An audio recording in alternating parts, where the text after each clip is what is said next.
on the panel. How are you doing tonight? Good evening, Pete. Hello. Very well. Very well, thank you. To go and ready for more exciting chat. And hi, Emma. Hello, I am here, but my video is not working. I'm so sorry. It's never happened before on Zoom. Yeah, have you got a face for radio? The thing is, have you got a face for radio? Because that's what we're on. Because I've got a face for radio. That's why I stick to radio. Emma, campaign to protect rural England. Can you tell us a little bit about this and the history of the project? Yeah, of course. So CPRE. So I've been at CPRE since, well, it was late 2005, so a long time now. And it was actually a Commission for Dark Skies. I'm sure many of you know Commission for Dark Skies. Yeah. A conference that was held in Portsmouth. So it's one of the first things I did at CPRE. So I met Bob Misen, who many of you will know, there, and somebody from CPRE Surrey called David Gilbert, who was an astronomer. He suggested, well, wouldn't it be good if we can get people looking up at the stars, perhaps counting the stars, to think about how, people's different views of the stars reflect if they've got truly dark skies or if they're affected by light pollution. So that's where the idea came from. So we had a pilot project in 2006 with the Commission for Dark Skies as well, to simply ask people, look at the Orion constellation. As you all know, it's a winter constellation, and count the number of stars you can see within that constellation. And then that will give, an indication broadly. If you can count 10 or fewer stars, that's severe light pollution. More than 30 stars, that's a truly dark sky.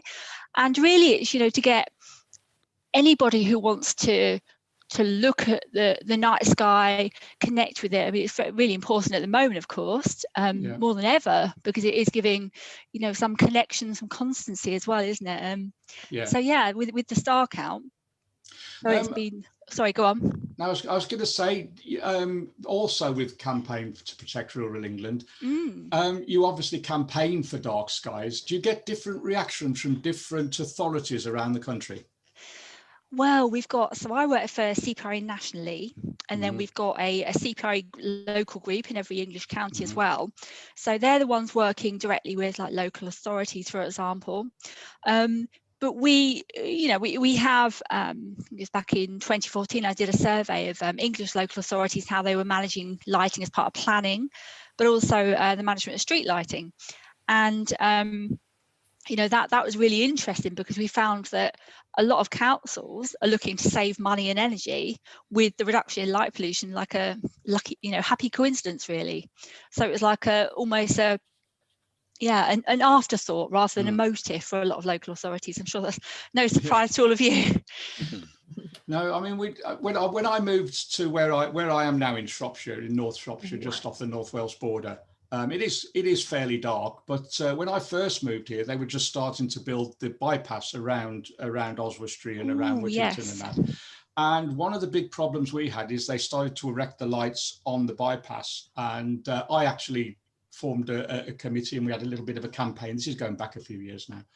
And we found that Shropshire County Council were very, very anti dark skies, if you like. Right. And I actually ended up on the front of the Shropshire Star, and it had got, because I was working as an amateur, I was doing an amateur astronomer then, and they actually put amateur astronomer in Whittington puts his hobby before safety, and it made the front page of the Shropshire Star. And I was alienated in this village for a long time for that. Wow. And they still are very hostile, Shropshire County Council, to anything to do with dark skies. If you try and talk to them about it, they're very hostile towards it. So I mean, I know you've got a campaigner in Buckbury, I think, in Shropshire. Yes. So we will contact them. But as I say, did you get this sort of kickback from different authorities around the country, or are all authorities pretty open to the suggestion of? I think the challenge is, if you talk to councils about saving money, I think they're probably the collective ears pick up, don't they? Yeah. And as we know, I mean, it is a tricky one to get right. So. For example, I'm in southwest London, and Surrey County Council, fairly close to us, they a few years back had what's called a private finance initiative to replace all the street lighting in Surrey with supposed to be sort of full cut off directional lighting. I think it cost about £89 million, and they were going to have a central a management sort of the lighting, computer management, so you could have, I don't know, a town centre on a Saturday night, you'd have 100% lighting. A residential street, you'd have 60%, of the lighting. So I remember, getting out of a car to do some, an interview about this project, and looking up at it and thinking, that doesn't look quite right. And so I think that's a problem that a lot of councils have, is that, with changing from the orange glow lighting through to the LEDs, that's it's difficult to get that right, isn't it? You get some that are really, really bright, and so that, of course, that is more directional, but they're very bright and has the sort of effect of causing daylight at night. And then you get the bluish ones as well, which a lot of people find very difficult for affecting your sleep and wildlife as well. So yeah, it's really hard to get it right. I mean, do you take a look at the way some of the European countries do it? I mean, years ago, we used to have a flat in Germany, and we're going back 30 years now. And if you drove over a hill towards the local town, which was probably the size of Shrewsbury, the town where we had the flat, yet you could see the stars nearly down to the horizon over that town, because at 10 o'clock at night, all the traffic lights and all the street lights went off.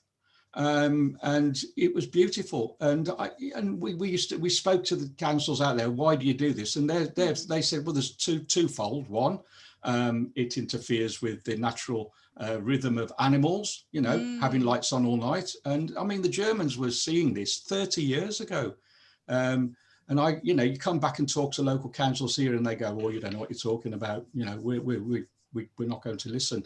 But I mean, it's a very hard job. So what I'm going to do, I'm going to open it up to the panel to chat to you, because they're all from different areas around the country, and their authorities might act differently to Shropshire. But I know I've got a Shropshire lad, another Shropshire lad, although he's originally from Somerset, in the chat. We got one from Liverpool. Dave's from not the centre of Liverpool, but close to the centre of Liverpool. Ron, who's another Shropshire lad, who's rural like myself.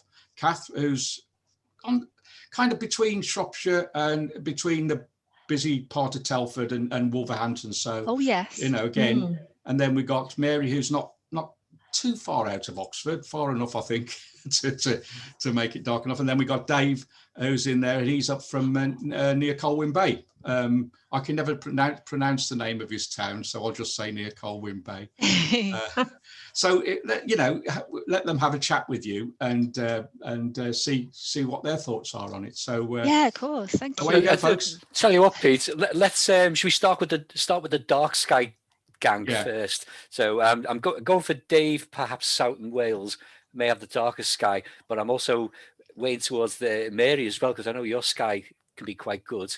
Mine's good. Mine's very yours is Andy. You're not in England. You're in Spain, so you're always going to be good. Yes, we'll come back to you in a moment. What I'm thinking is, if you think in your minds, the constellation of Orion, because this is what we're going to be doing for February, is how many stars in Orion can you count? Can you visualize 10 or more, or is it 10 or less? So yeah, dark sky first. Who's going to go after darkest sky, Dave or Mary?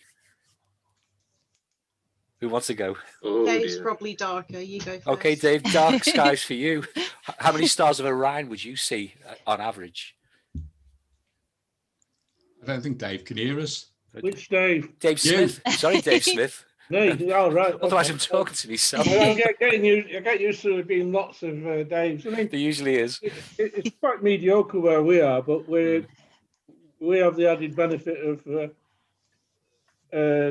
the North Wales coast, Connors Quay, Flint, and Wirral and Liverpool, and of course the Liverpool Bay oil rigs and wind turbines that are all lit up. That's to the north. I mean, we've effectively had a city with lights built in the middle of Liverpool Bay in the last 20 years, so that's quite depressing. But the area is actually quite good. We've got the Snowdonia Dark Skies site and the AONB. Yes. So it's actually quite good in that respect. And the local councils, Flintshire and Denbighshire, are really good with full cut-off lights. And they, if you complain, they will come and either change a light or put a baffle on it. Conversely, Conway, who are responsible for Llandudno, are terrible. Llandudno's probably the worst place on the North Wales coast for lights. Apart from anything else, they have floodlights on the slope there that they turn on till well gone midnight. But even the face of the Orme is lit up, isn't it? Yeah. I've seen that when I've visited. And it's sad. Yeah. I mean, when we were looking at Comet earlier in the year, or if there's a chance of aurora, if you go around the north face of the Orme, so you can't see Llandudno, it's blotted out by the bulk of the Orme, the seeing is excellent. You know, it's quite bizarre, really. It's very patchy and directional. And of course, if you look over to Ireland, you get the street lights from Dublin reflecting in the sky as well. So it depends where you're looking, really. Yeah. You haven't mentioned Merseyside from Llandudno. I know you can certainly see that glow from Deeside and Merseyside in the distance. Yeah. I find it very sad. Yeah. Okay. Let's move to Mary, slightly into a still rural area, I should imagine. Yeah, we're Bortle 4 on a good night here. I can see a lot of Orion, actually, even though Orion is in the worst part of the sky for us, because I'm north of Oxford and I'm also south of Banbury, so we're kind of sitting between the two. But it's interesting, though, because there's another village that's just had loads of new developments done there, and they're using broad spectrum LED lights. And I can now see a glow on the horizon that was far worse now that they've been fitted than it was before. And obviously a light pollution clit filter doesn't help that. But I'm very lucky that they do turn our street lights off at midnight, except where there's a bend, because apparently car headlights don't illuminate the road. So it's crazy. And guess where our house is? It's right on a bend. So we always have one street light on. But even the rest of them going off makes a difference to how the Milky Way looks naked eye when they turn off.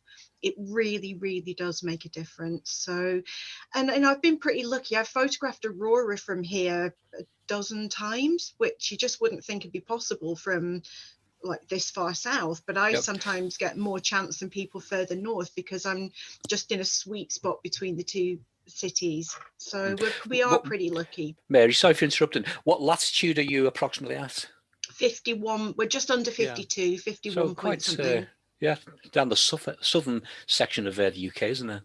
Yeah, still we're kind of bang in the middle of all of the different regions. We don't really belong anywhere. It's no, we are. I mean, we are very lucky here, but yeah, we're lucky that the parish council have agreed to have the lights turned off. But the other big problem then is people's very badly set up insecurity lights, which, you know, I've written articles about and sent emails out, and I get hostility when I bring that up.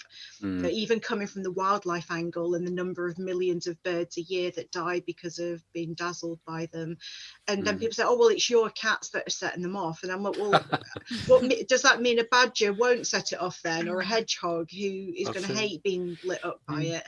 But we have resolved a few issues with very close by neighbours, but others just take no notice. They don't care. So it's really frustrating. It's difficult, isn't it? And I think that becomes more apparent when you are somewhere that's darker.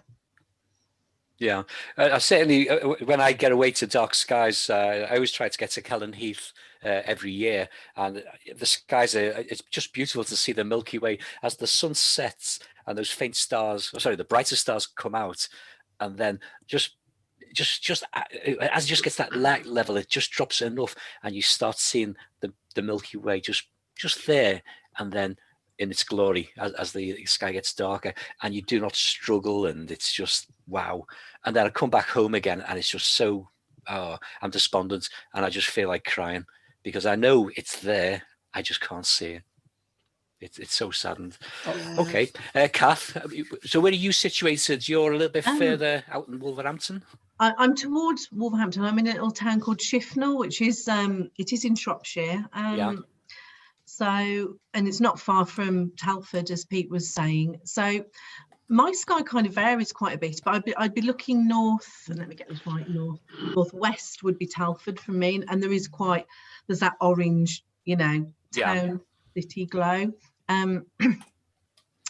I live on a new build estate where obviously the lights they're really good. They are the low lighting and a dim down, so they're not too bad. So in certain directions, like directly north, my sky is very good. And directly south, I would say, is the problem I've got is southeast as well. As a small industrial estate, and they've still got the horrible orange lights. And I am trying to find out who to contact. It's only a small industrial estate, and if they would change their lighting, then my southeast sky would really be so much better, because obviously that's kind of where Orion is rising. So when Orion is rising, it's very much washed out with the orangey glow, but as it climbs in the sky at night and goes further over the estate and even over the houses, it just jumps out. Ironically, Kath, those orange lights are the orange ones are probably the low pressure sodium, and they're so much easier to filter out with modern day filtering than the new, as Mary said, these new LED lights are horrendous. It's just broad spectrum white, and they are so difficult. It's okay, the shield are downwards, and that's improved. So in theory, you think, well, the sky must be better above. And a lot of amateur astronomers have said, oh, yeah, I can see stars I couldn't see before. I can see stars lower down towards the horizon. But at the same time, you're getting a lot of bright white light bouncing off that floor, off the ground, and shining upwards. You do, but it's quite minimal. I have to say, it's quite minimal on our estate. The actual bounce. I mean, I'm quite lucky that because I'm actually an end plot, and I'm near a railway line, so I've only got. There's one street light right down the end and one right at the top. I've got very, very few lights around me, but it depends how bright they are, I think. And I think in the early days they were all just far too bright. And these are not bright. I'll have to try and take some photos to show you, but they really aren't that bright. So. Yeah, I think the problem is as well, when you live in a very lit up area and you move out of that lit up area into a slightly less lit up area, you think, oh, this is amazing. Yes. And then after a while you're there and you suddenly realize, no, it ain't that great. Yeah. And I mean, one thing I found, I go over to Skellig in Ireland every year to do Milky Way photography, because they've got a gold dark sky award. And what they have to do in County Kerry is they have to turn their lights out at 10 o'clock. Along the coast there, because it's a dark sky, and as you go in, all the county signs to say you're entering Kerry have got the constellations of the night sky on them, and I think this is brilliant as you arrive. But they have to turn their lights out, and one of the rules is that they can't have security lights on after 10 o'clock at night. They have to be turned off. But one thing I found is, even under that, taking photographs of the Milky Way out, and you're looking out to the Atlantic Ocean, there's nothing after that. I still get in sky glow after a 30-second exposure. Now, the only place that sky glow can come from is the United States. Oh, that's a good distance away. There's nowhere, where else is that sky glow going to come from? You're looking out to the Atlantic Ocean, and on a 30-second exposure, you'll get a band of light across the top of the sea. So it's not air glow. Not air glow, is it? No. I've done it every year. I've done it, and you get it every time, and it's the same pattern, the same everything. And you think, where is that coming from? It's got to be the amount of lighting along the coast of the United States that a long exposure photograph will pick up. Obviously, because of the curvature of the Earth, you're not going to get, unless you believe in a flat Earth, of course. You know, there are people out there, that do. Because of the curvature of the Earth, you're not going to be looking at that. But like you say, it's going to be the light shining up into the sky and getting reflected off cloud or whatever, but you do pick it up after a 30-second exposure. Can I feel a strong letter going to Mr. Biden straight away? Turn those lights off. At least we haven't got Donald Trump. At least we'd have more luck. Yeah, you'd have more luck with Biden than you would with Trump. Yeah, that's true. He's gone off slightly off tangents here, but it's good to hear that when Mr. Biden moved into that new house, he's got a piece of moon rock on display. Yeah, that's There you right. go. That's right. Nice to see you, Emma. Your camera's nice to working. see you. You're back. Emma's Yeah, back with us. sorry. I'm not quite sure why it was doing that. It was just coming up like, it's never happened before. But anyway, I'm here now. Great, Oh, good to that's see you, Emma. I've got a message in from Tien in Japan for Emma. It's not a message, it's just a statement really. He says that he said, you want to come out to Japan and look at the light pollution out here. He said, wherever we are in Japan, he said, we get the sky glow from Tokyo.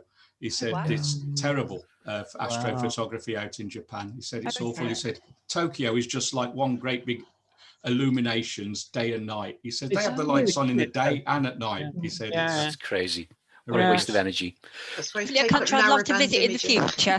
Yeah, well, come and pop over. Yeah. Mary, let's just get back to Mary for a moment. So, constellation of Orion on a good evening from your sky. How many stars would you see in Orion? Naked eye, of course. Me, sorry, again? Sorry, Yeah. Mary, yourself, yeah. I was just trying to count them, at least 13, 14 stars. I can see all of the shield. I can, a lot. Yeah, basically the figure of the constellation of Orion, yeah. Yeah, the whole of the bit at the side and the sword, all 3 stars of the sword, and the other side that I've forgotten. It depends on the branch of mythology. He's either holding it's an animal pelt in one arm, which can be termed or a a shield, and in the other arm he's got a bow or a weapon. I can see both of those. Yeah, So I tend to think however most, many. yeah, he's chasing the Taurus, the bull, and there's a unicorn chasing him. And but Orion's the greatest hunter of animals. He's not very popular in modern day. Well, but, he's not very good, is he? He's not very good, is he? For the years. Well, that scorpion sneaked up on him and got him. So, okay. So let's just move a little bit further afield. Andy, you're out in Spain. Yes, sir. I am. Go on. Yes, How many stars in Orion can you see on a good winter's night? Well, I'm in just to tell Emma, I know you lot all know. I live in a small village in Catalonia, northeast Spain, about an hour from the French border. And Catalonia's got very strict light pollution laws. In fact, I think it was the first place in Europe to introduce restrictions on lighting. So all our street lights have to be hooded. They're busy replacing all of the low pressure sodiums with LEDs. And I have to say they're fairly weak LEDs as well.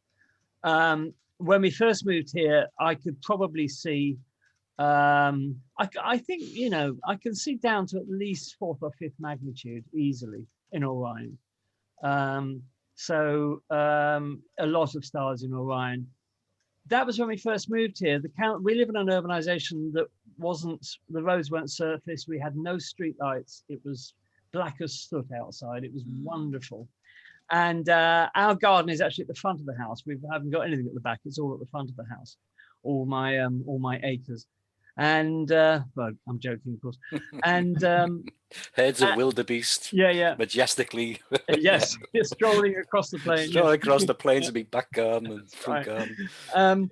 So the local council, we worked with the local council to surface the roads and put lighting in. I didn't want the lighting, but everybody else did. And I said to my wife, "You watch this. With my luck, they're going to put a street light right outside our garden," and that's exactly what they did. Right outside. So I've lost the northern sky really to that street light. I keep thinking of taking it out with an air rifle or something, but to the south, I've got south and west. I've got really dark skies. Not so much in the east because we've got the lights of the coastal resorts on the Costa Brava, but certainly the west and the east, we've got fantastically dark skies. On the western sky, I can see stars touch the horizon. So, it's that dark, really. So there you are. You've got to protect what you've got there. Once it starts, it's just a I do snowball, make a nuisance of myself in my local council about all sorts of issues. Can't imagine that, Andy. Can't imagine. Well, everything from rubbish to street lighting to everything really. But that's what they're there for. That's quite right. I have to say, in praise of our local council, they're all really, really helpful about helping me. They're not so great about actually doing anything. but at least they're helpful when I go and chat with them. And they say, oh, we got all sorts of ideas, and of course nothing ever happens.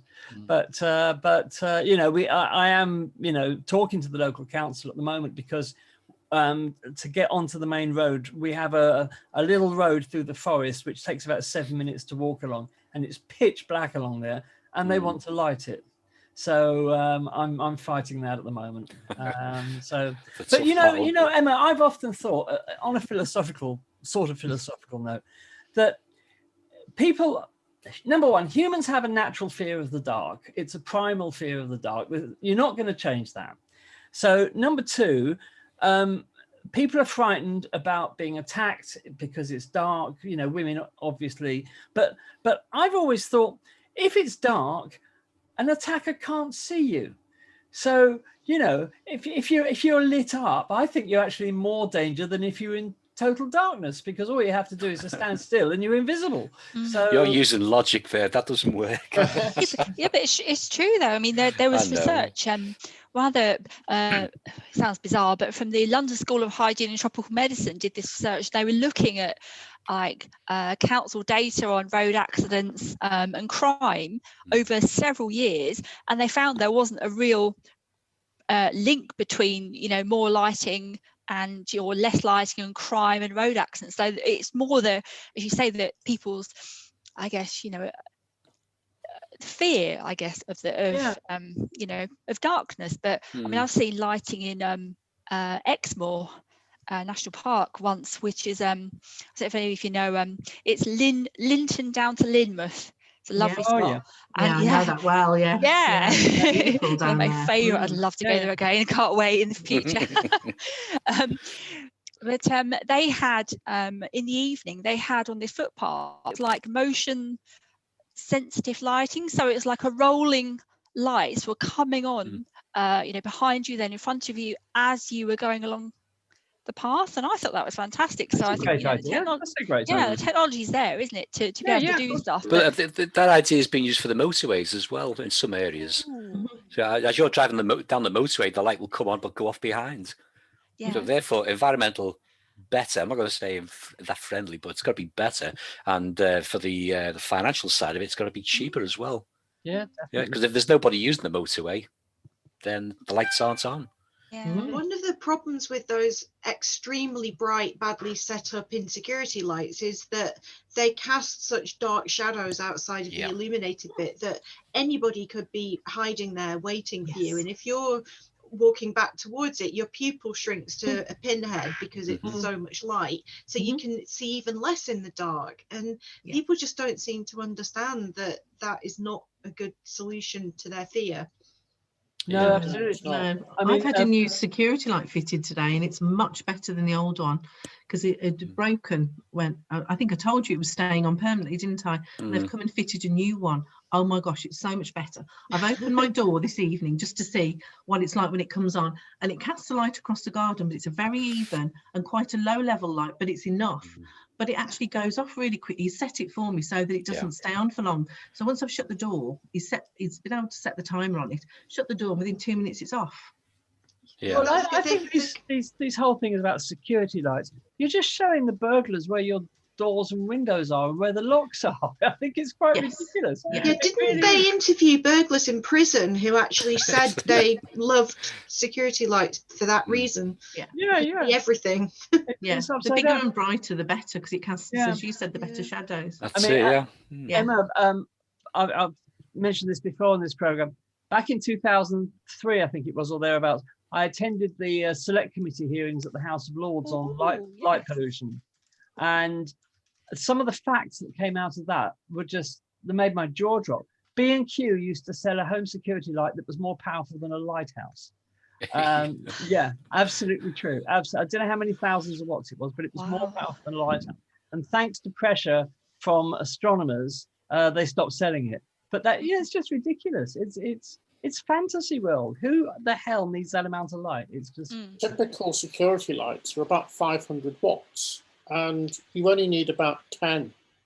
Absolutely.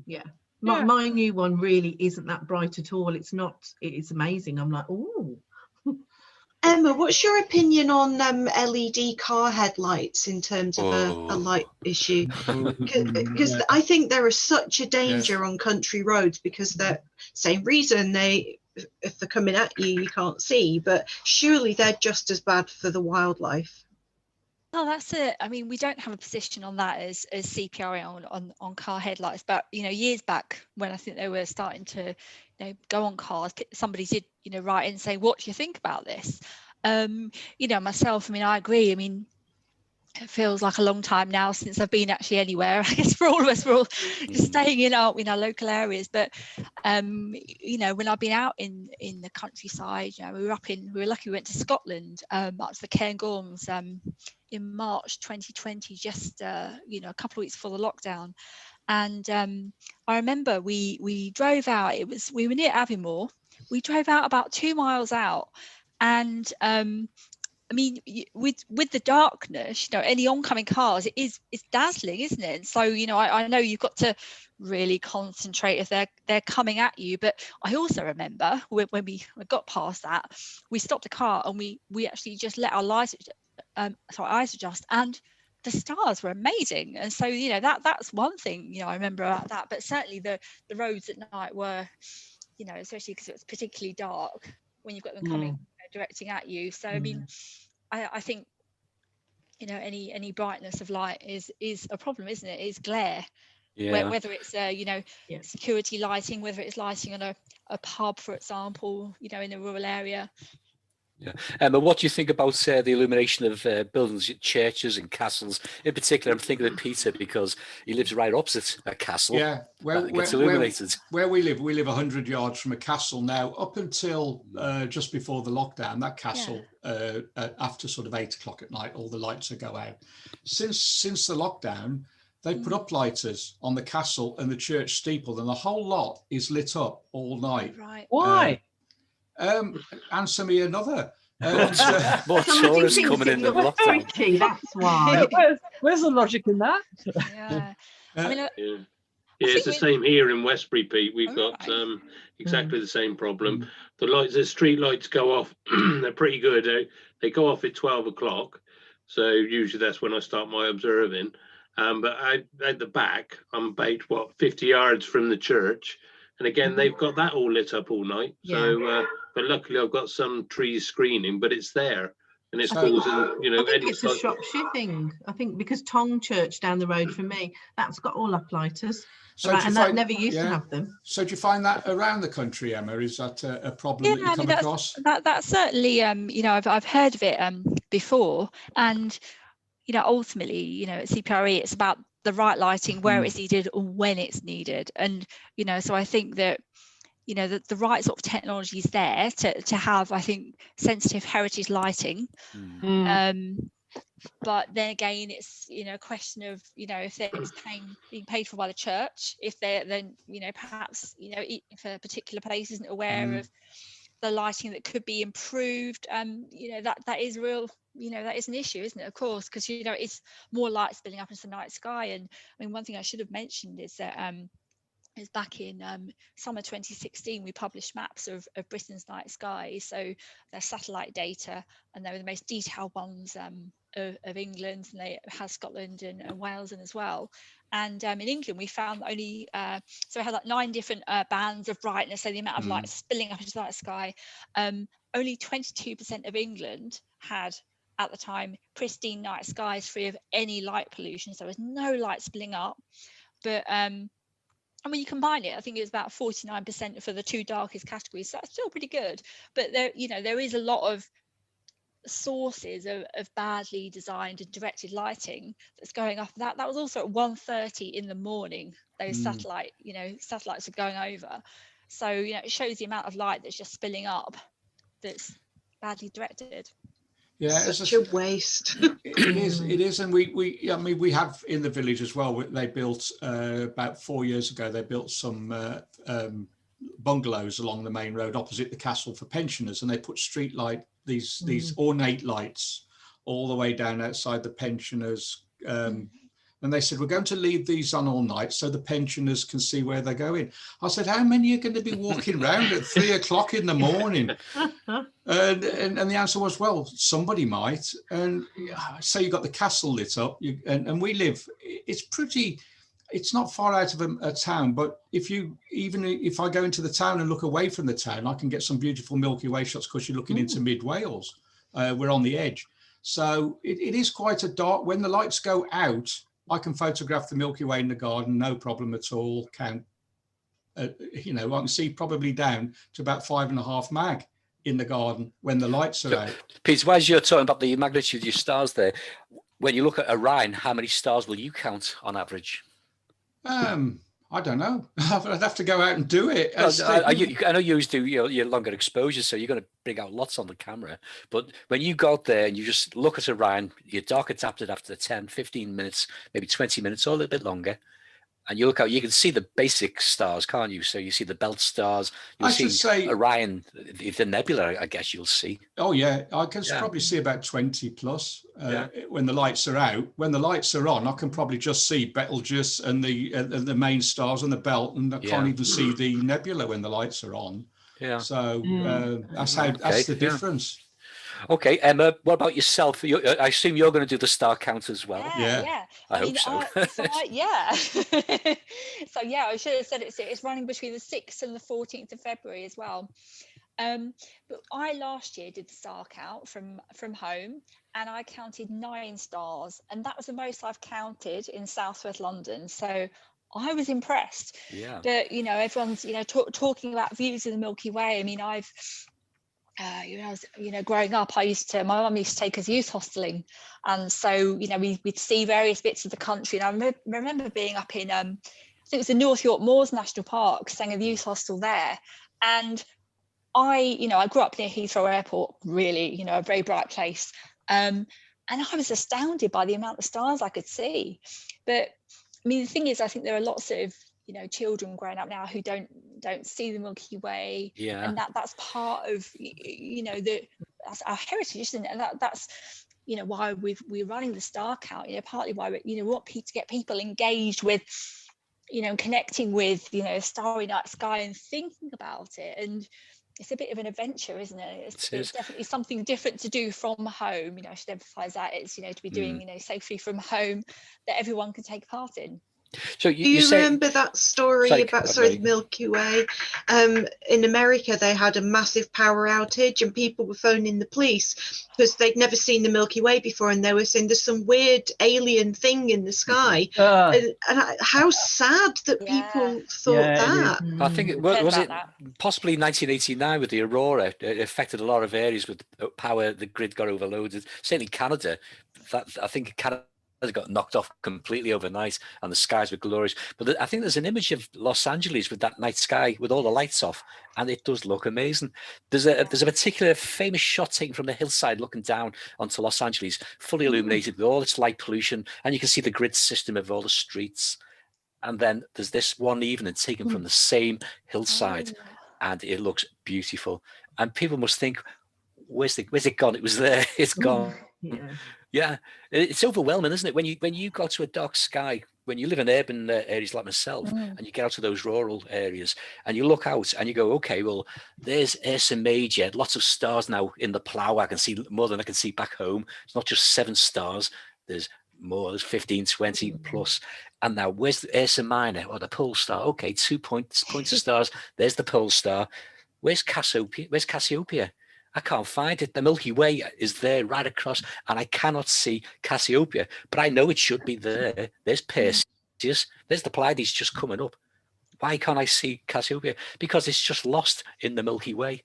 Yeah, from my back garden, I can see Cassiopeia, no problem at all. There it is, the W. It's an M, it's a W. I think when I lived in Turkey, when we lived in the mountains, I used to struggle to identify the constellations because it was a sky of diamonds. It was literally like, why can't I see, like, you know, why could I see, you say, Cassie, but why can't I see these constellations? Yeah. Once I got used to it, I could see them, but there was just so many stars. Yeah, it is, I think it's overwhelming. Beautiful. So, while we're talking about skies, we're just saying about you know, from our own gardens. What about yourself, Kath? You're. Oh, so we mentioned before, haven't we? We covered your back garden.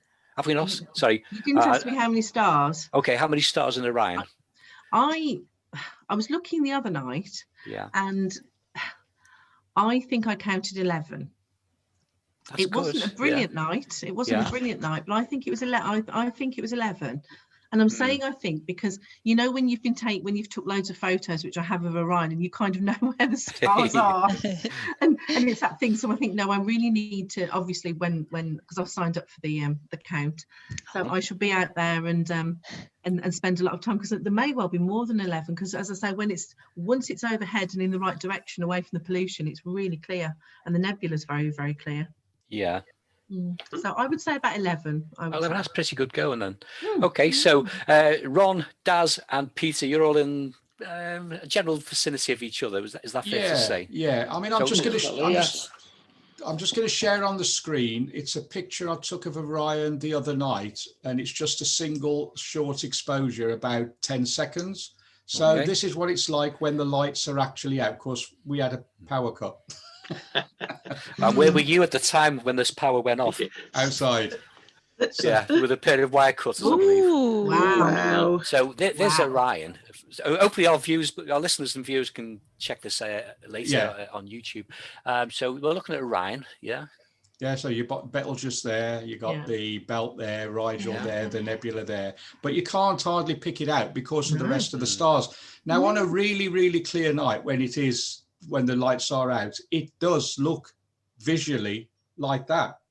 As soon as a light comes on, I'm lucky if I can just about see that star, those stars there, that there, and this is just about visible. Yeah, well, I'd say that's my back garden then, like that. Yeah. Yeah. So but generally when the lights are out, it looks like that. You can't hardly pick it out, but it's very rare now with the castle and all that on. And it's a shame because when we moved here, that's why we moved here. It's south-facing garden with views like that, no lights. It was brilliant, but it's changed a lot. The Rosette Nebula at the side, Pete.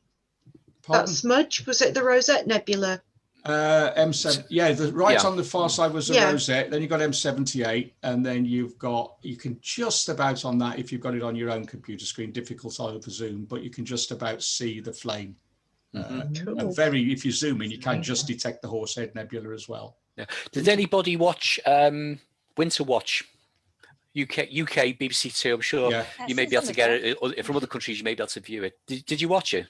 Yeah, I've seen some of them. Did you see the section where they had, he said, we got a special camera, and it was obviously low light levels, so that at night, being a black and white with a touch towards the infrared, which always looks a bit spooky with the animal's eyes. This looked like it was purely in daytime with a color camera, but it was also low light level. Obviously, we could see the badgers and hedgehogs and whichever, and it was dark.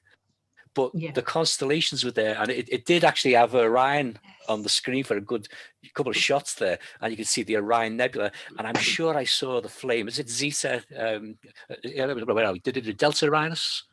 We got the Horsehead hanging from that, haven't you? And just above that, is that the Flame Nebula there? Yeah.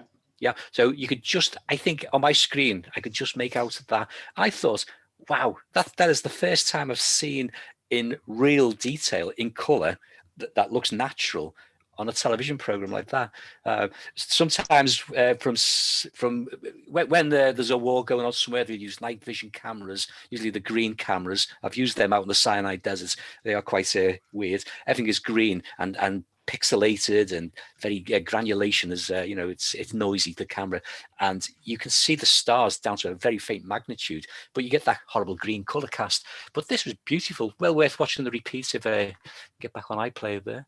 So yeah, slightly off tangent then. Sorry Dave, I missed that. What program was that? I think it's Winter Watch on BBC Two. Yeah, so if you can get iPlayer, you can play it back. No, we're not allowed to have iPlayer. There are ways of yeah, I'm sure you'll have friends who may know how to view it. Yeah, maybe I've record got it a for friend you. with British TV, so That's right. Yes, you know the type of thing. Yes, Yeah. I won't go into detail. Okay, moving on quickly. So yes, Ron and Daz. So from your gardens, first of all, Ron, what's the skylight from where you are? Right, okay, well, I'm fairly lucky. I'm Bortle class 4, so that's reasonably dark. Yeah. I mean, if the sky's Same nice as and Mary, I transparent think. and the moon's out the way, you know, I walk out the door, and in summer, you know, the Milky Way is there straight away. Jealous. And I haven't got any big towns nearby, so I'm halfway between Chester and Shrewsbury. They're both 20 plus miles away, and Wrexham's about 15 or 16. So that works quite well. And to the south of me, there's nothing until you hit Shrewsbury. So it's quite good from that viewpoint. Yeah. The local street lighting does go off about 11:30. Oh, you lucky man. The downside is the lighting on the bypass at the roundabouts doesn't.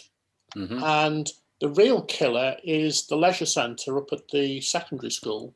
They've got outdoor pictures, and they have huge mercury vapour floodlights, and the whole town just turns green when they're on, and they're quite often on till 10 or 11 o'clock.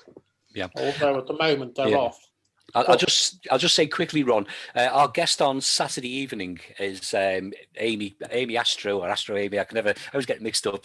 Amy does amazing astro imaging from her home in the United States, and she has a floodlit sports centre at the back of her. What she can produce from there is just amazing. I said the other day on air that she is the equivalent of our Mary McIntyre, Stacey Downton, and Tracy Snellis. That's Amy. If you can't sit in on a Zoom, listen in or listen to the playback, and hopefully she can show some good stuff. Yeah, so that's a good example of nuisance lighting, because there's no reason for sports stadium lighting to light up the sky. It only needs to light the pitch. Quite right, yeah. Which is down below. But when they're out, I do have good skies, you know, when it's actually clear and they've gone away. And for example, well, it's been cloudy for the last God knows how many months, but if I went out and looked at Orion, certainly I'd be able to see Bellatrix in the head. So that's at least 10 or 11. Wow. And you can see the club and the shield easily enough. So I couldn't say how many offhand, but I'd have thought the core Orion body's got to be. Well, you've got all 3 stars around Bellatrix, so that 1, 2, makes 3, you 4, 10 or 5, 11. 6, 7, 8, 9, 10, 11. You've got to be 10. You're going to be between 10 and 15, easy. Yeah, it's probably more than that. I'll have to go and go out and actually do a count. Yeah. Okay. Submit results. Please do. Thanks, Rob. Just need a clear night. Yeah, Stefan in Moscow just said from where he lives, he said he's lucky he can even see Orion. Stefan in Moscow, we can see your lights on from my back garden. And I'm in Liverpool, Beetle City. Okay, Daz, what about yourself? Well, I'm Bortle 3/4. It depends upon basically the what the cloud cover is. We seem to always have this fine, high level of cloud, very thin, but it seems to catch the light. So I'm about 10 miles from Shrewsbury, which takes up the northeast, and then about sort of northeast. Then I've got on the west I've got Welshpool. But when that cloud disappears, I get very nice skies, and like Mary, I can make out the whole of Orion, plus the shield or the bow or whatever you want to say, and also the small smudge clusters. But it's very rare we get that joy. But when it's even with the slight haze, I can still see the Milky Way. And of course, with the camera, you can see a hell of a lot more. So envious of Pete's picture there. That was a nice one. Well, but I can see the whole of Orion. At this moment, Daz, you've got better skies than then he has, I would say. All you need is the camera on that tripod and do 10-second exposures, and you can have that. Yeah, well, I use short exposures because I try to eliminate trailing. Yeah. If you go up to base 6, you see the trails on them. I mean, you probably saw the photograph I took the other day with the snow and that. You could see Orion off to one side. You could also see, was it Procyon and what's the big bright one? Sirius. Sirius. The big bright one. I know all the faint ones, but I can't remember the bright one. Yeah, see, I know everything. Yeah. That's good. Yes, it's. I am quite lucky, but most of the time it's just too cloudy to do anything anyway. So that's true. I managed to catch some meteorites in December, but that's the first time. But that was in between cloud shots and that. So it's not. It could be better, but again, like I said, it's looking that south. sky. Yeah, it's looking south, and that's where I've got that church. So it's just behind these big trees and all that, but it just still interferes with it and all that. So just had a message. Just had a message from Ashvin. He's in a town called Isfahan. He's a member of the Isfahan Astronomical Group in Iran, and he said they go out into the desert to do observing, and he said it's just he said when you see that get out there, you like Kath was saying in Turkey, you can't pick out the constellations. He said, and of course he said they've got 2 sets of star maps. He said out there they've got star maps that the Islamic world produced in history. He said, and we have to learn both of these star maps. Really? So we have different constellations. He said, and different star names. He said, but he said, as far as Orion goes, he said it's endless. He said you can just it's just looking at jewels scattered. He said, but that's out in the desert. And he said Isfahan. He said where he lives. It's near Isfahan. He lives near the airport. He says so they have to drive out into the desert. He says, but there is. He just wants us to know that they have quite a few astronomical societies listening to us in Iran. That's good to hear. Yeah. Welcome people in Iran. Yeah, and he said that that astronomy has always been a really big subject out in Iran. And he said one of their big pioneers for promoting it out there has been Jim Al-Khalili. Oh, excellent! Who's Iranian? Yeah, who we had on Astro Radio. In Iraq. Yeah, we had him on here on Astro Radio, but all he wanted to talk about was playing for Leeds United. He always wanted to play for Leeds United. His dream. I remember. You can only follow your dream. Yeah. He hasn't done bad, has he? Let's be honest. He's done all right. Okay, let's just get back to Emma for a moment. So, Emma, the idea of this star count. In the past, I know that we've used the data to see whether the sky's getting worse or hopefully getting better, because maybe one day the sky will get better. I'll be able to count 5 stars in Orion, maybe, you never know. But yeah, I've seen that the maps that have been produced. We talked before about the Bortle scale. I think Daz says 4 to 5, or was it 3 to 4? 3 to 4. 3 to 4. That was great. Mary mentioned 4. Certainly from where I live, I'm more your 6. I tend to think of it Bortle 5 to 6, because I do get hints of Milky Way in the summer, but only through Perseus and Cassiopeia. I don't see the rest of it, unfortunately. But that's got to be a good clear night, good transparency. So we can produce these maps, and where can we go to see these maps? Get an idea what it should be. Yeah, so we've got so I mentioned our night blight maps. So there are satellite maps that were produced with American weather satellite data in September 2015. So they're throughout that month. Sorry, so that's the amount of light spilling up into the night sky. And you can find if you look up CPRE night blight, that will come up. Excuse me. And then with the star count, so what we do, and the reason we want as many people to take part as possible, this is focused on the UK, but if you want to take part anywhere around the world, just look for our website. That's cpre.org.uk, and that will take you through to star count. And then we'll use that information. So even if you can't, you're looking in the right direction, you've got a clear sky, but because of light pollution, you can't see any. That's still important. So to tell us that, so whatever you can count, let us know on our website, and then we'll create an interactive map of people's night skies around the country. And so it is citizen science.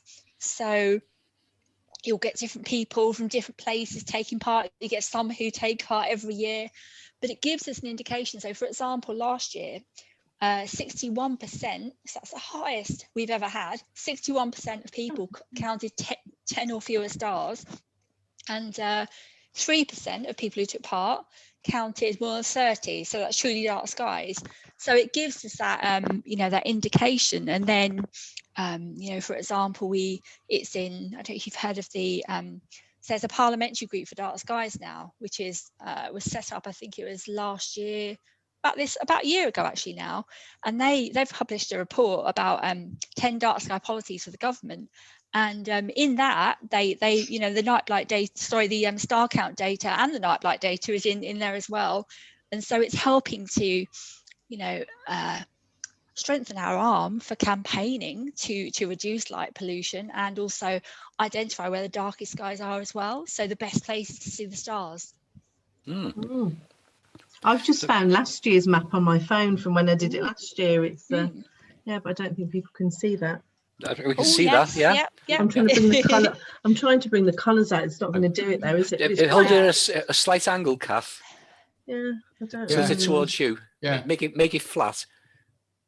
Yeah. Can you see it? Just see some colour there. Bit of Yeah, red. you So can see well, it it's got is, you know, I mean, as I say, quite fascinating. this year we're, you know, saying people, you know, do it from home. So if you've got a garden, or I mean, there is a south-facing garden here, but we're in a first-floor flat, so we don't get that garden. So we'll be on the you know, on the doorstep, or maybe slightly up the road, you know, on the path, just having a look. But even your bedroom window, you can do your star count. So you know, there are options to do it, you know, safely from home, and it's a fun thing you can do as well, isn't it? When certainly, yeah, you know, from home, and there's an activity pack for families as well, for the kids to get involved with as well. Yeah, because, you know, star cookies, a little star crossword or word search, yeah, that sort of thing. So, you know, it's a great thing to do, you know, certainly this time, like I say.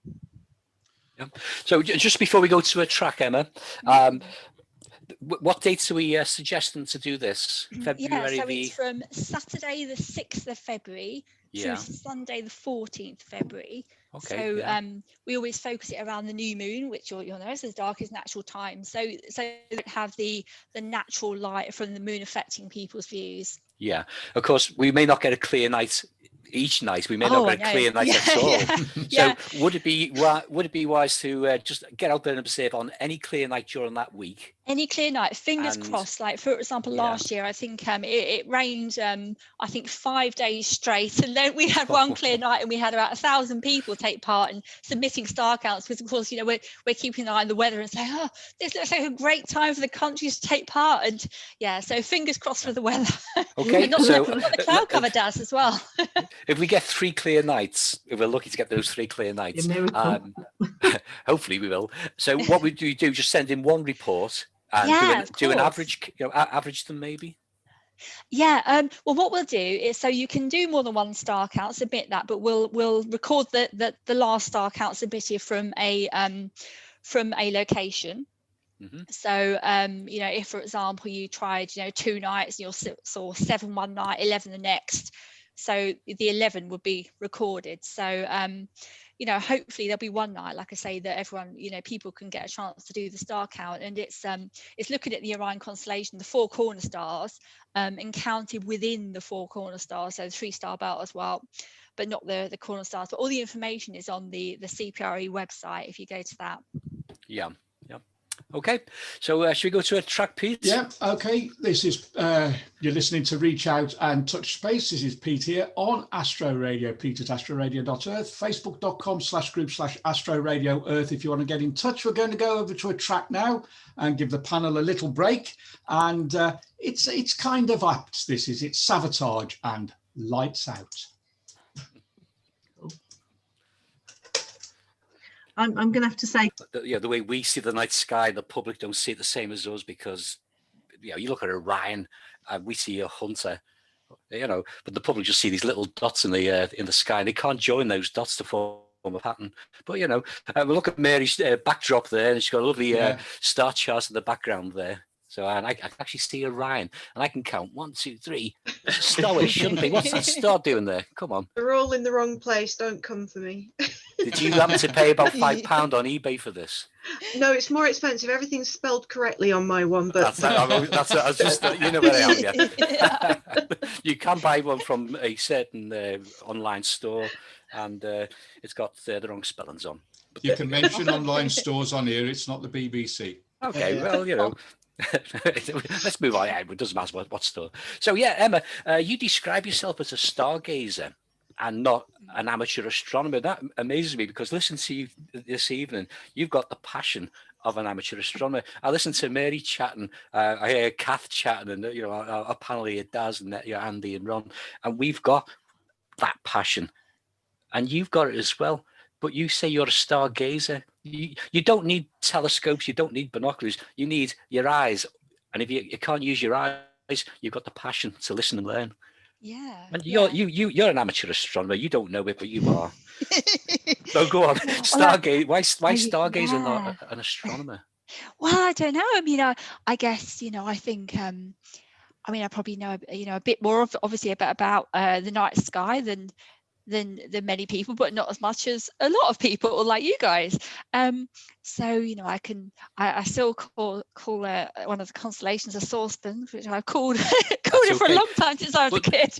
Do you know, Emma, it was only in the last 5 years I realised why in America they call it the saucepan. Or why they call it the dipper. And for years, I mean, growing up, it was called the dipper in certain books that I had, and certainly Sky and Telescope occasionally would refer to the dipper correctly as Ursa Major or Ursa Majoris. But I would think, why the dipper? It looks nothing like a helter skelter. It looks nothing like those things in the fairgrounds. It does not look like a big dipper. No, Ron, this is God's truth. And, you know, like yourself, I've been looking up there for a long time, and it never hit me. And a couple of years back, I sent to my son, Mark, and I just said, don't get why they call it the dipper. And he says, well, it's obvious. I said, well, it's not. It doesn't look like the fairground attractions. He said, well, it's not. He said, what did in American films that we watch in the UK, that we grew up watching, you know, you watching the Heat of the Night and things like that, Sidney Poitier and so on. And in the hot evenings, they get that ladle in the barrel and they just drink. And when Mark said to me, they get the ladle, I went, and the light bulb went on. And I now realize why they call it the dipper. It's for dipping into the water and drinking. It's not to do with fairgrounds. So, yeah, you know, we can call it the dipper because I get that now. That's acceptable. I was today years old when I found that out. Well, you never, all these years you've known it, you never cracked on. I still call it King Charles Wayne because Charlie's Wayne. There you go. Charles Wayne, yes. Yep. Yes, well, I've just learned something now because I didn't realise why it was called the Big Dipper. I've always sat there and thought, why? we must have been asleep in that class. Yeah, I reckon. We must have been bunking off or whatever. So Emma, what would you say is your favourite things to look at in the night sky? I mean, is it meteors? Is it? Oh yes, you know? I've seen. This is showing my sort of stargazer amateur astronomer. See, there's Mary. There's the passion. Yeah, you see the passion. She's all excited, and it's there. Yeah, it's just, Well, that's it. I'm not sure which meteor shower it was. But I know I was looking from my bedroom window, which would have been that's a never eat shed a wheat thing now, isn't it?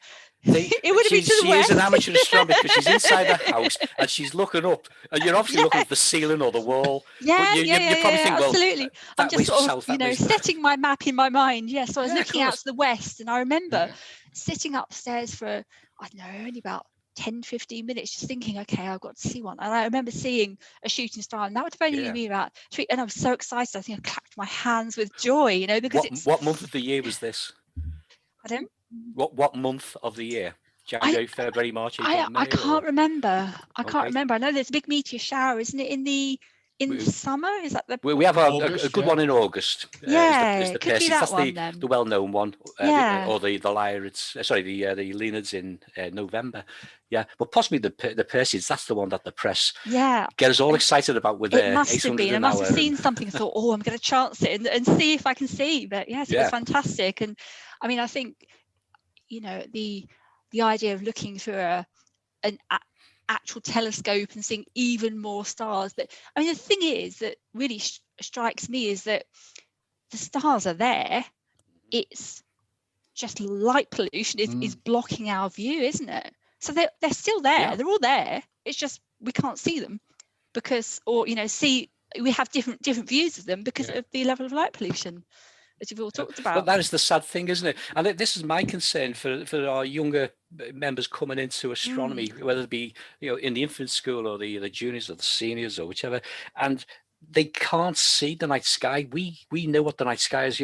Some of you are blessed to be in good sky, dark sky areas. But if you're born in a city and you never leave that city, you'll never know what the Milky Way looks like. No. An arm of our spiral galaxy. Yeah. You just never see the likes of that, and you can see these photographs. In fact, when you look on social media, there's lots of images that get put up on the screen, on the groups, and it's the latest one there. It's an old one, but it's resurfaced, and it's an image of the total eclipse of the sun as seen from the International Space Station. You got the Earth below, and you got the Milky Way just above the limb of the Earth, and you think, wow, isn't that a beautiful image? And people compliment it. But it's not real. It is literally a montage. It's a fabrication. It is, but but people do not realise because they don't know, and they never get a chance to see these things unless we get those lights reduced. And I honestly believe I've got faith in this, that over time, and it may not be in my lifetime, but as we get to Mars, we'll also see the light levels in the streets going down, becoming more environmental friendly. And those stars will start coming out again for the future generations to see, because it's got to be cost effective. It's got to be environmental friendly, energy cost. And that's what is the key now. You said before, Emma, that if you can get your local councils to realise how much it costs to leave that light on, you might just think, oh, hang on, we've got to save X million pound because of certain budget restraints. Yeah. And it's an easy way to save money.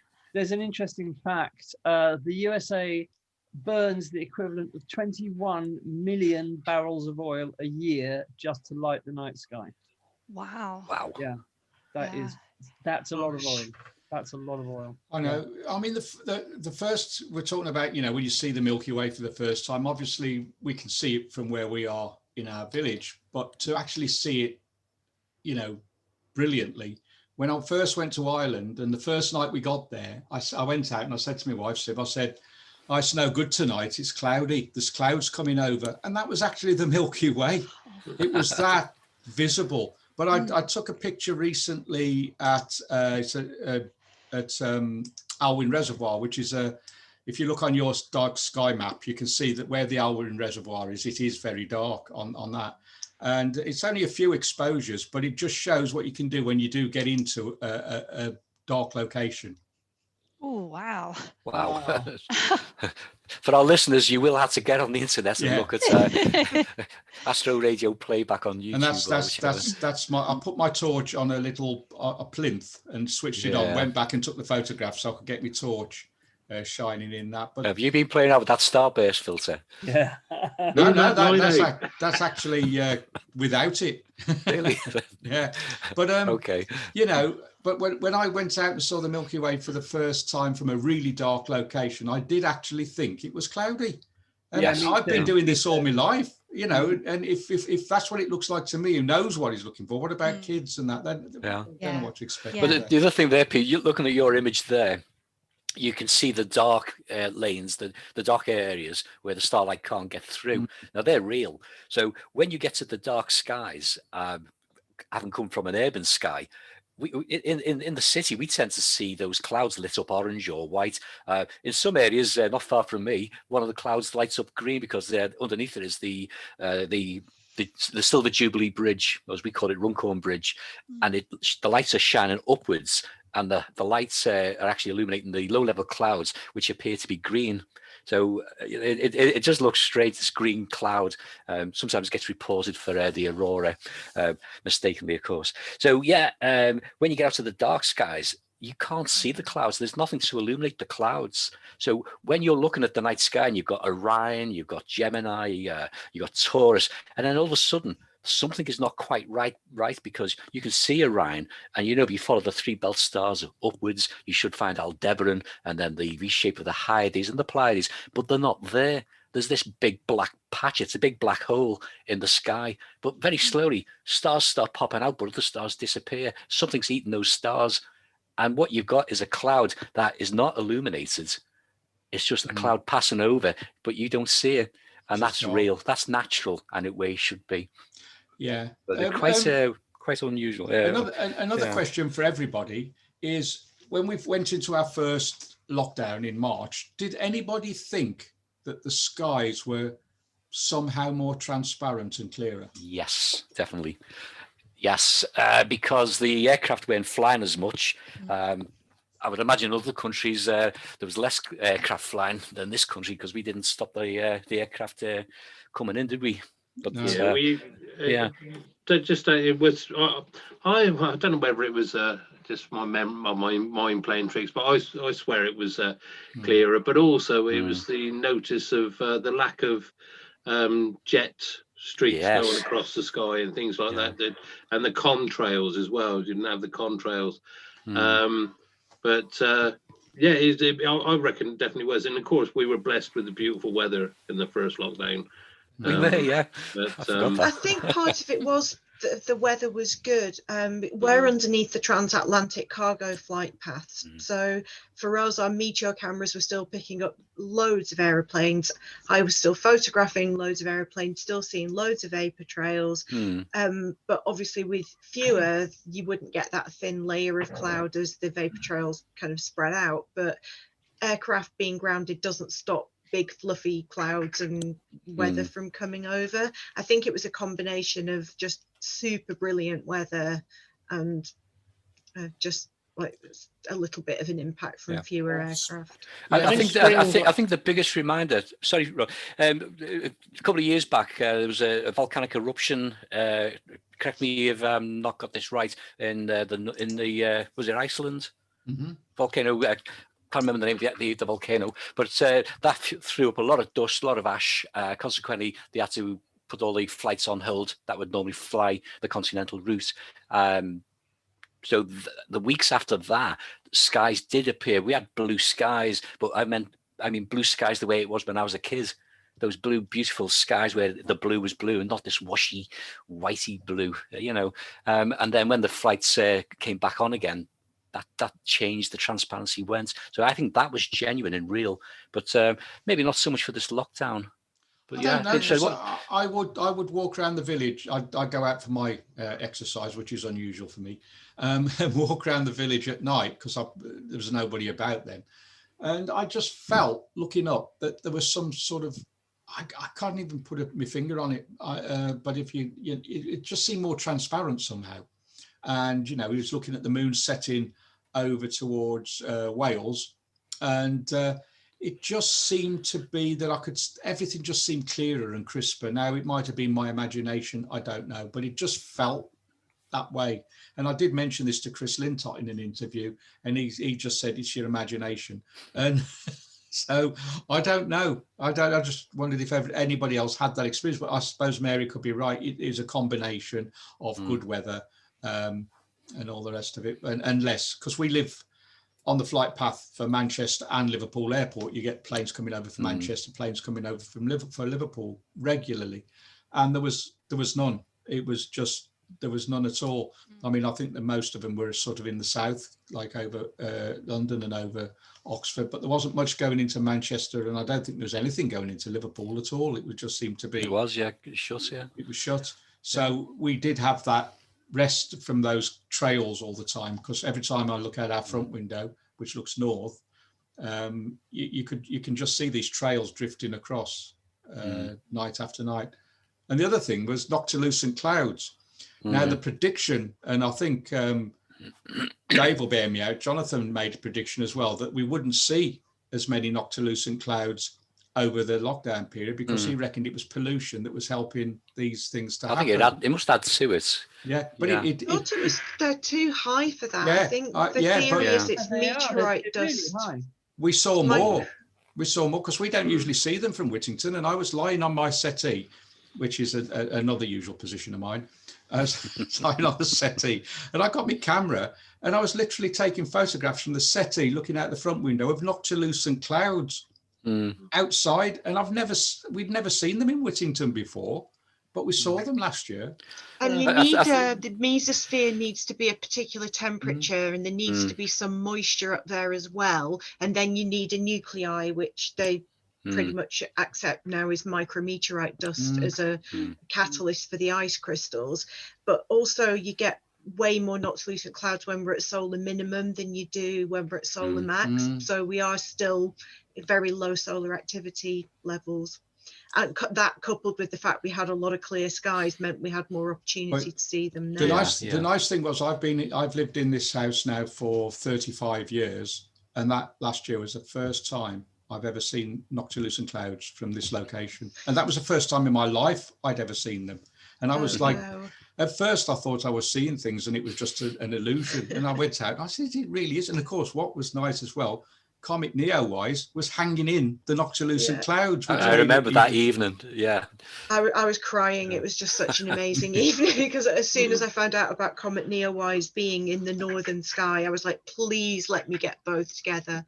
And yeah, it was phenomenal. You did. I managed to catch one with the comet and some Noctilucent Clouds just at the top. It was literally the last image of the last image I took of the night, and it was early hours of the morning, because if you remember, it could only be captured at sunset and first thing in the morning, because it tended to dip down under the horizon. So there was lots of sleepless nights catching it as it was going down and then coming back up again. So I managed to catch one with the clouds, and it was fantastic. So Emma, have you seen any Noctilucent Clouds? Tell me what they are. Here you go, the amateur stargazer. No. Well, I'll tell you what. The amateur weather watcher as well. Mary's our expert on this. Yeah, so Mary will explain them to you, because she does it in such a way that you can actually understand what we're on about. Yeah, Mary, we've got a question from Norway. What exactly are Noctilucent Clouds? I think I'm glad it's not just me. Just made that up. So they're basically, they're a type of polar stratospheric cloud, but they're viewed from lower latitude because they're so high up, and they can only form in the summer when the mesosphere is colder. So in the northern hemisphere, they're visible in the summer months, about an hour after sunset or hour and a half after sunset. In the height of midsummer, you can sometimes get them all night long, because they are also visible before sunrise. So if you get a good night, they're visible from the minute it kind of gets dark enough all the way through. And the reason you can't see them during the day is because their ice crystals are absolutely minute. They're so tiny, hundreds of times smaller than a regular cirrus cloud ice crystal, and they congregate around the poles. So Australia get them in their summer, we get them in our summer, and when the sun is between 5 and 15 degrees below the horizon, all of the lower levels of the atmosphere are in shadow, but the Noctilucent Clouds are so high up that they're still being illuminated by the sun. So you get this really eerie bluish white glowing cloud that for most of the UK hug near to the horizon. It needs to be, if you go too far north, it doesn't get dark enough for you to see them at all. So we're just in the sweet spot in the UK that you can get them. They're very low down in the north, though, because they are around the North Pole. But you can usually see them around 10 degrees up from the horizon. But this year we had a display that went up to the zenith. I've never seen that. That was just incredible. Wow. They were visible for hours. So I basically spend most of my summer, early hours of the mornings, camped out in a field with my camera, right, waiting for them, because they're so beautiful. They're just really eerie, and they move in a different way to other clouds, and they're gorgeous. They're absolutely gorgeous. So the earliest sightings are usually the beginning of June, although they have been known to be seen in May, and then they can carry on into September, but generally it's June and July is when you see them. I've got a photograph you can show. Yeah. That's the picture I took from my settee. I was lying on the settee, and I took that picture out my window, and you can see the comet. The comet as well, yeah. There, and these are the Noctilucent Clouds. And they wow. doesn't do them justice really, because it was taken out of a window and just a quick snap. But you know, They're really weird, aren't they? Mm. Gorgeous. They're so gorgeous. But they're described also as mother of pearl as well, because they have Yeah, that 'cause- No, mother of that's pearl effect. nacreous clouds. Oh. All right. well, Nacreous I- clouds are different. Yeah, no, Hey, I'm didn't you know that? thinking in particular the Noctilucents. Noctilucents aren't a new thing. I remember observing them back in the 70s, and maybe Ron recalls this. The BAA actually had a Noctilucent section, Yeah. and produced a little booklet and a cassette where you could actually listen to them or whatever, listen to the description of them, and then they were described as mother of pearl. But I do understand what you're saying there, Mary. No, mother of pearl clouds are what nacreous clouds because they're colourful, whereas noctilucents are white. And Yeah, they're but you- another type of polar stratospheric, but they're not in the same. Yeah, nacreous is a bit more like the polychromatic parhelia you get. Yeah. They're caused by a similar phenomenon. I just sent a picture Okay. of Noctilucent Clouds so Dave can see that. Yeah, I'm just trying to get that up, mate. Over Liverpool. Yeah, this was over Liverpool. Is it? I'm just trying Yeah. to get a better image on my screen. I'll try and share it as it is, Peter, if it's doable. Well, Just they bear were with me. first described in the late 1800s, so they're thought to be possibly connected to global warming because when the lower levels of the atmosphere are hot, the mesosphere gets colder. Oh, wow. So where's this one from Dave? From South Wales Wales, looking towards over the Merseyside? world to Liverpool, yeah. Yeah, quite wild, isn't it? It's just.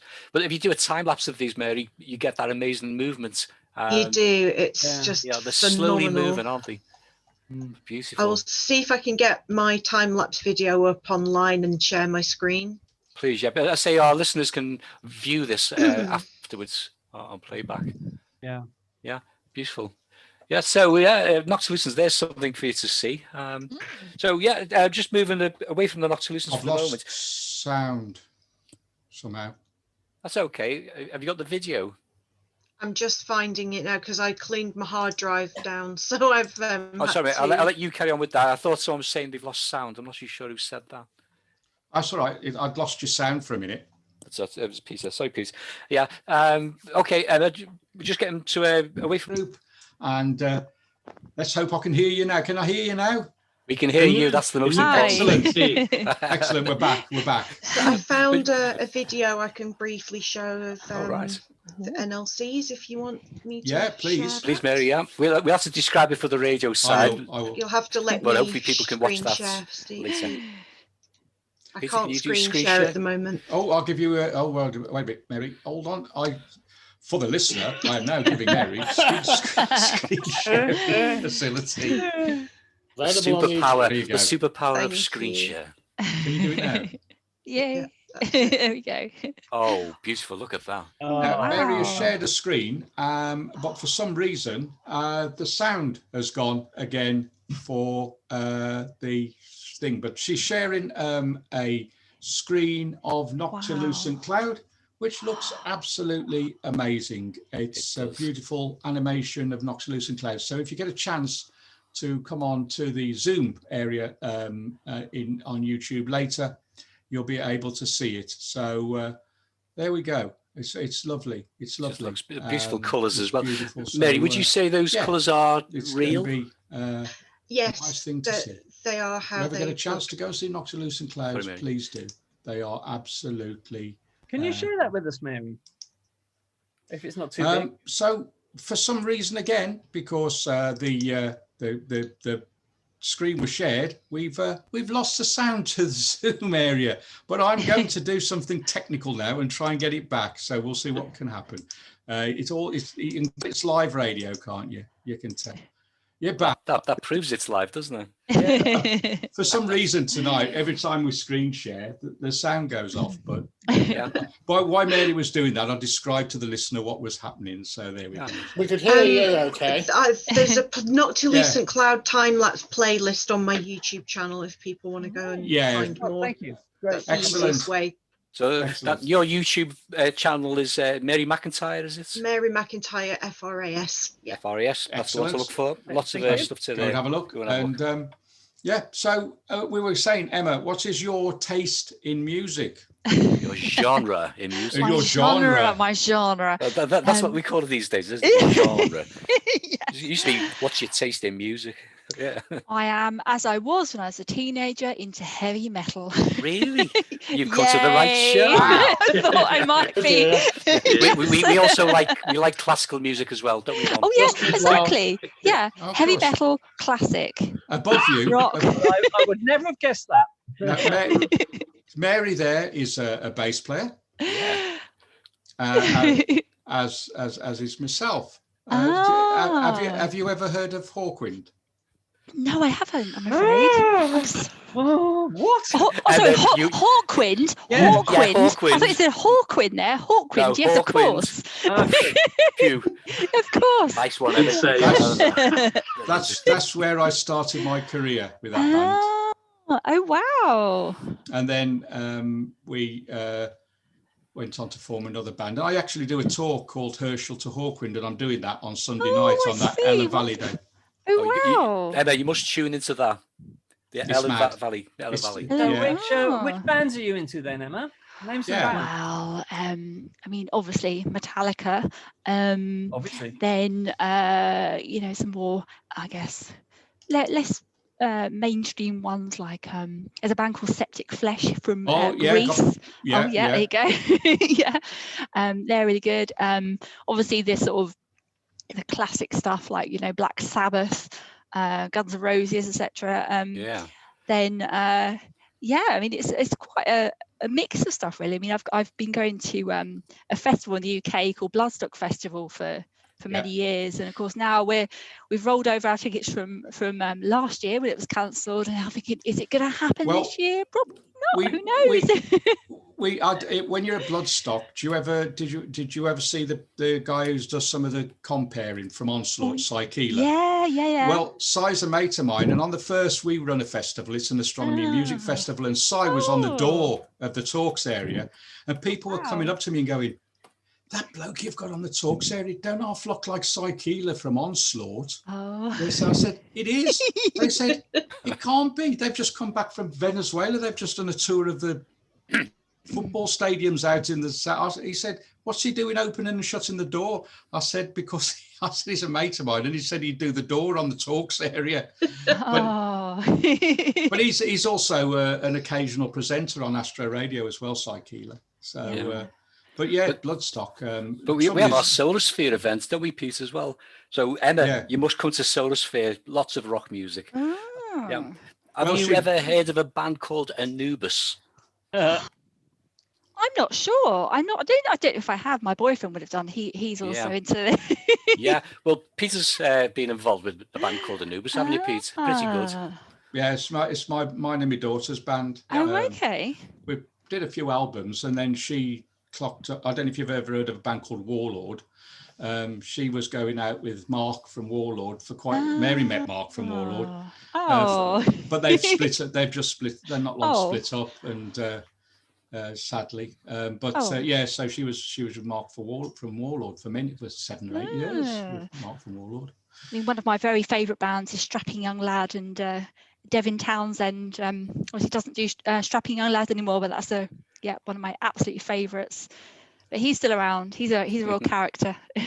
Yeah. Do you play any musical instruments at all? No, I don't. No, you're like me. I've got hands like bananas, and I can't hold a guitar or. I did play piano when I was a kid, but that's it. I can play air guitar and air drums in the days we can get to gigs, but very much looking forward to that coming back in the future. I just play the fool. It gets me by. Ron is big on classics. As long as I've known Ron, he's always been involved in the classical side. You play in the orchestra, do you not, Ron? What instruments are you playing? I play various instruments. I play cello in orchestras. I play tenor and baritone sax, and I've recently started playing bass. Really? Ooh, that's like a little cello. Is that correct? Or a big violin? As an electric bass. Yeah, I know. Yeah, it's like a little cello, isn't it? Well, there's going to be more bass players in this. There's going to be more bass players in this Zoom chat soon. Can you get a bass quartet or something? I've not heard 4 bass guitars. I've got music to play some Piazzolla tangos for a bass quartet. Yeah, there we go. I play sounds piano excellent. and guitars, if that's any use. I'll join in. Spanish guitar. All sorts, really. Big in Sorry, Spain. Yeah, Big in yeah. Spain, yeah. As a treat tonight, we're going to finish with the last track in about 5 minutes. So we've got 5 minutes to chat. We're going to finish in about 5 minutes with a track called Tartarus by Septic Flesh. Oh, Septic Flesh. What a great name for a band.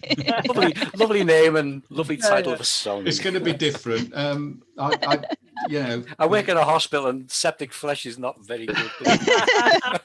true. I tell you what, I went down to Cardiff. I took when Mark was when I used to take Sarah down to market when he was with Warlord, and we used to go to the gigs. We went to one in Cardiff, and it was called Sodomized Cadaver Festival. Oh yes, we've seen about that. Yes, they're pretty rough, aren't they? God.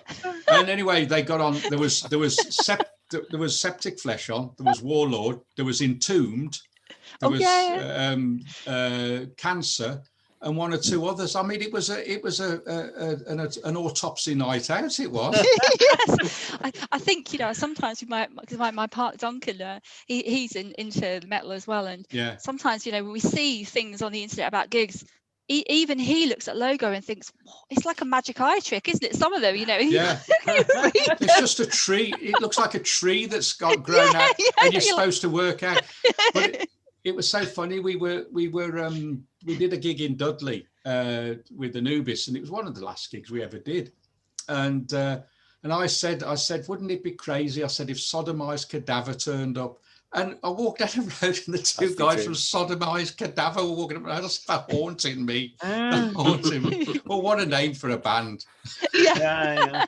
I don't even want to know how or why. No. Let's not go there. Very strange. And they were so Welsh. It's like, look you, Pete, look you. It's Sodomized Cadaver.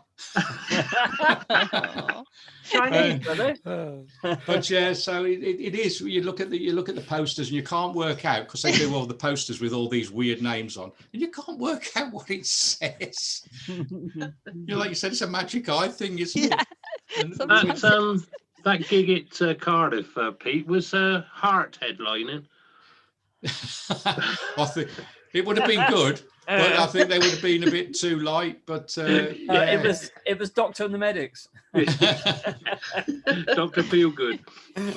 If you've ever heard these bands, they wouldn't fit to those sort of things. There's all sorts, but I can't remember. We went down to see a band Warlord was supporting in Plymouth, and I can't even remember who they were there, but we've had some crazy nights out with some crazy bands in the past. Music is pretty crazy, isn't it? I can only imagine Mozart must have been a crazy man in his day. Well, he was way out there, and they were the heavy metal guys of the day, weren't they? Yeah. They were as extreme and that in the day. So it wasn't any different. It's just the genres. Genre. Genres of music have changed, but there are so many crazy made-up genres now, though. Aren't there? I know. It's hilarious reading them. No. When my partner, what is grindcore? I just don't understand what that even is. You don't even want to. My partner was in a grindcore band. Grindcore. It was called Lunatic Hooker. It was a ridiculous name. Yes. Gina, I wonder how long they sat down in a room thinking, what can we call a band? Yeah, Let's just throw some names in the hat. So many names, and that was he, the best. He once sent a parcel to me. I think it was like a T-shirt thing at the office, and it had my name and then that band name underneath. I'm like, what would my colleagues thought? What do you think? Oh, here you go. I'm just having a look on the metal section on my database. I've got Cannibal Corpse. Oh yeah. Carcass. Yeah, Carcass, brilliant, yeah. Cavort, Ron, I think we're outnumbered on this one, mate. I'm afraid so. No cellos, no violins. I tell you, Demons of Old Metal. They're pretty good, actually. Decrups. It goes on, and I mean, some of the names just get more and more. This is a band that's quite mad. It's Folk Metal Jacket, if you ever heard it. Oh. Grave Digger. Oh yes, yeah. Hammerfall, HIM, which are pretty good. Hypocrisy. Oh yes. In Extremo. Yeah, Now they're all these bands. they're a band. In Extremo are a great band. They're a German band. They sing in German, and it's metal, and they cover a lot of Metallica stuff as well. But they put in German bagpipes into the metal music. It's brilliant. Doodlesack, if I remember. German bagpipe is doodlesack. Is that right? Yeah, that's it. Yeah, my friend was Scottish, and I always remember sitting in a bar, and this American chappie swore that he was of Scottish descent, and therefore he had the right to wear a kilt and own the bagpipes, and they were called the doodle sacks. My friend, who's from Glasgow, was quite vocal in saying to him that he wasn't a real Scot because he wasn't born in Scotland, and the argument that pursued, just amazing. I think Scotland won that one. Well, wearing the kilt, Idi Admin wore the kilt as well, didn't he? Yeah, of course. A bagpipe band and all that. So. Well, let's be honest, you weren't going to argue with him, were you? I think he would have won that argument. I think he did. What was the film? We talked about this. The Last King of Scotland. Last King of Scotland. Yeah, amazing film, well worth watching. Yeah. Yeah. I'd actually could do watching that again, I think. Yeah. Well, folks, we're going to finish off the show tonight, and I'm going to let Emma introduce this track. Just to remind you, Emma, I'll tell you what the track was. It was Tartarus by Septic Flesh. You can introduce it. Go on then. Okay, and we're coming up to a tribute to one of my favourite bands, Septic Flesh, Tartarus.